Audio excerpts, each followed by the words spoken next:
అందరికీ నమస్కారం. నేను మీ గంటి ఉష. నా మిత్రులకి, శ్రేయోభిలాషులకి, సబ్స్క్రైబర్స్కి, నా వీడియోస్ని చూస్తూ మంచి మంచి కామెంట్స్ చేస్తున్న నా అభిమానులందరికీ కూడా కృతజ్ఞతలు, శుభాభినందనలు.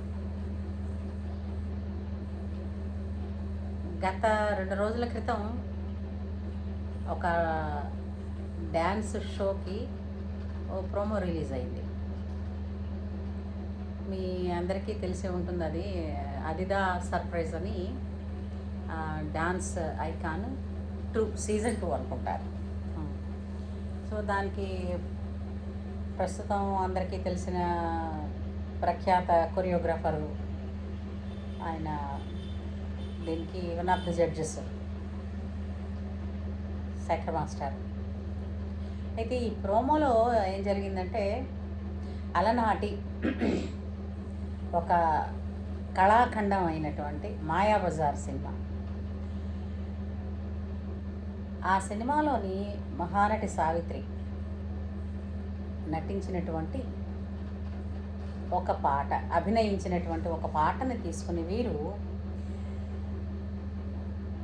దాన్ని ఏదో రీమిక్స్ లాగా చేసి దాన్ని వేరే ఏదోగా వీళ్ళ పైత్యం అంతా కలిపి అదొక బెల్లీ డ్యాన్స్ కింద చూపించారు. పాపం ఆ డ్యాన్స్ చేసిన అమ్మాయి తాలూకు తప్పు ఏముంటుందండి? కొరియోగ్రాఫర్ ఏం చెప్తే అది చెయ్యాలి వాళ్ళు. ఇదంతా కొత్త ప్రయోగం, నూతన ప్రయోగాలని, కొత్త పుంతలు తొక్కించడం అని అనుకుంటారు, కానీ ఇది కొత్త కాదు, చెత్త. ఎందుకంటే ఇప్పటికి కాదు, ఎప్పటికీ కూడా కొత్తగా నటించాలనుకున్న వాళ్ళకి కానీ,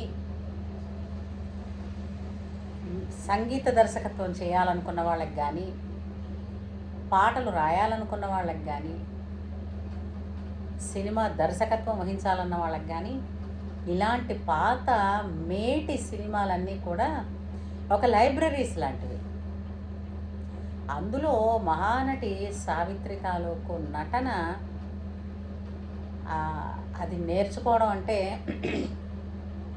చాలా చాలా శ్రమించాలండి. అది వాళ్ళ ఆ వృత్తిని ఒక దైవంతో సమానంగా, ఒక కమిట్మెంట్తో చేశారు. ఈరోజు ఏంటంటే, పాతవన్నీ పట్టుకుని చెత్త చెత్తగా కెలికేసి కొత్త పుంతలు అంటున్నారు. ఎక్కడ విడ్డూరమో బోధపడటం లేదు.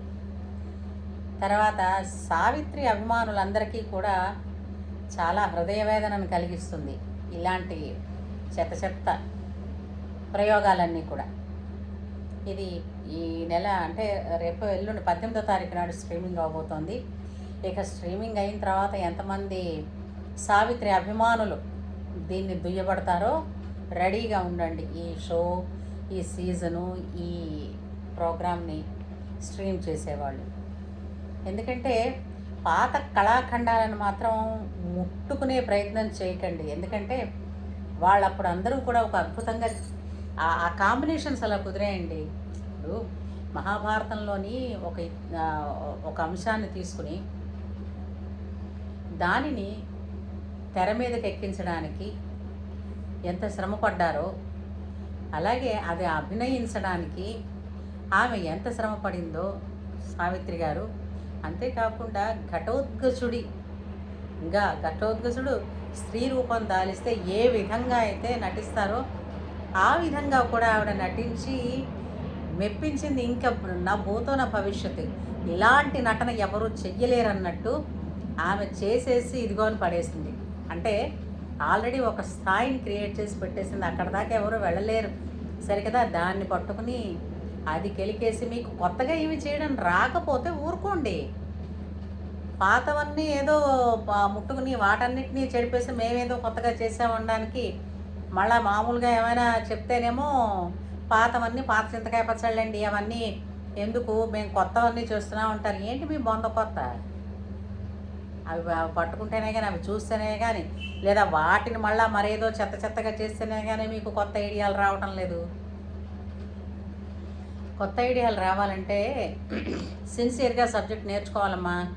అట్లాంటి పాత ఓల్డ్ క్లాసిక్స్ అన్నీ చూసి అప్పుడు వాళ్ళు ఎలా చేశారు, ఏమిటి, ఏ సందర్భంలో చేశారు, ఆ సందర్భంలో ఎన్నెన్ని అంటే ఇప్పుడున్నంత టెక్నాలజీ అప్పుడు లేదే. ఇలాంటి విస్తారమైనటువంటి టెక్నాలజీ లేని రోజుల్లో ఎంత శ్రమపడి ఎంత కమిట్మెంట్తో చేసుంటారు. నటన కావచ్చు, ఒక సినిమా తీయడం అని అంటే.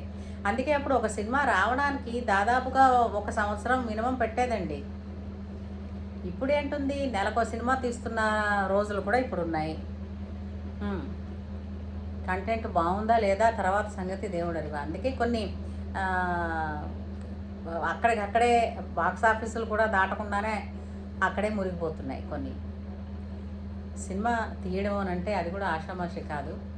అలాగే ఒక షో చెయ్యాలి అని అంటే షోలో కొత్తగా మీరు ఏదో కొరియోగ్రఫీ చేయాలని అంటే కొత్త పాటలను ఏమన్నా చూసుకుని చేయండి, కానీ పాత క్లాసిక్స్ని ఇలాంటి వెరైటీలు చేస్తే మాత్రం చాలా మనస్తాపానికి చెందుతారు ఆనాటి ఆ సినిమా నటుల అభిమానులందరూ కూడా. అంతవరకు ఎందుకు, లవకుశ సినిమా చూసిన తర్వాత రామరాజ్యం సినిమా వస్తే దాన్ని యాక్సెప్ట్ చేయడానికి ఎన్నాళ్ళు పట్టిందండి ప్రజలకి. ఎందుకంటే ఎంతసేపు కూడా మొదటిది ఒక స్థాయి లెవెల్లో దాన్ని తీర్చేసిన తర్వాత ఒక శిఖరాగ్రంలో కూర్చోపెట్టాక మళ్ళీ అలాంటిదే ఇది అని అంటే దాన్ని చూడడానికి, డైజెస్ట్ చేసుకోవడానికి, పోన్లేని యాక్సెప్ట్ చేయడానికి ఎన్నాళ్ళో పట్టింది.